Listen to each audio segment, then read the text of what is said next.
Hey everybody, welcome back. We are watching Fear the Walking Dead. We are on season 2 and getting ready to start episode 5. This one is entitled Captive, which makes sense given what happened last episode. But I was looking up who Jack and Thomas were. Jack, I have probably seen in It Follows and Agents of S.H.I.E.L.D.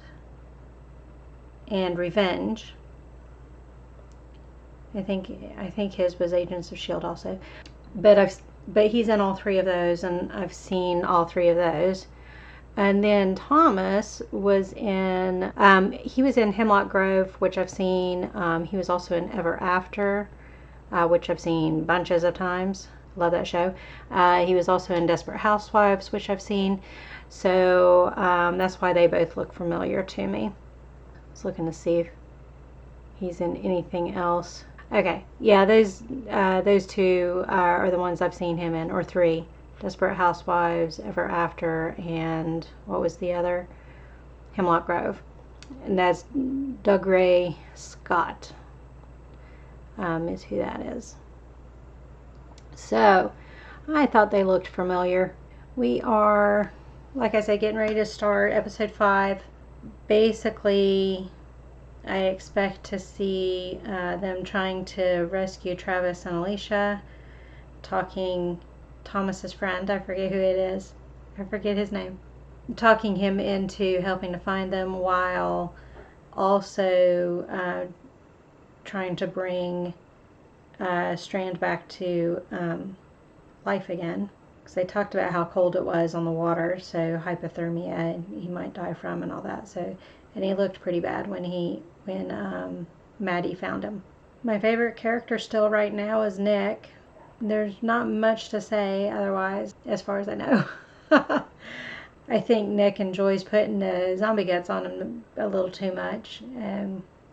I don't think he realizes he could have just walked around without them and just killed them because there wasn't a whole bunch of them. Maybe he was afraid he would run into a whole bunch of them.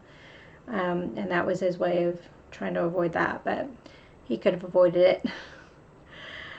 All right, so let's get into episode 5 and see what's going on. I fall to pieces.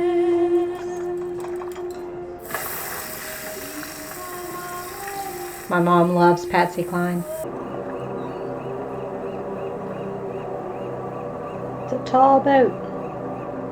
I'm not seeing how the beginnings are separate from the rest, which was kind of the idea that I was given, so I might be wrong about that. You required attention. What does that mean? Medical attention.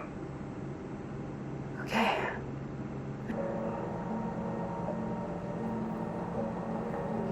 Your people are gone.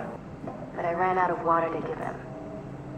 Surrounded by... Oh, told you she turned into a bad guy. Just realized I'm not commenting much. I apologize. Don't pull that shit again. Not much to comment on. Get that part back.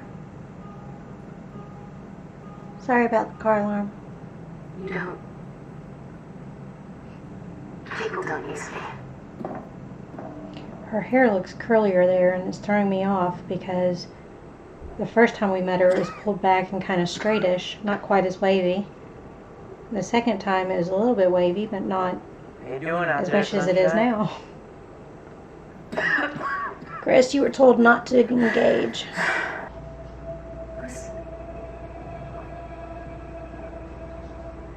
Chris? There goes the deal. Hey. He's seeing one of his past. I don't know how they're going to pass him off. She's going to jump into the water. So, everybody's back together again. I don't know. The trade-off just didn't seem realistic. And I know TV shows are not realistic, but it was not realistic for even a TV show. I don't know how Alicia knew that the family had come to get her when she's busy planning on escaping to go find them. Like, where in between all of that did she see that they had arrived? So a little confused by that. Trying to think if there's anything else to comment on. Strand seems to be taking a liking to the family, at least to Maddie. Of course, he wasn't in shape enough to argue with her either. I have a feeling Chris shot the guy to shoot him because he felt he should have shot him before, not realizing that he didn't hit the brain, he just hit the side of the head. But luckily for them, he turned into a walker, and so therefore he could still stand up straight on his own. But it just didn't seem realistic. I mean, Connor should know what a walker sounds like, and if they're busy moving their head and making that noise, I don't know. It was just unrealistic. I'll see you guys for the next episode. Bye.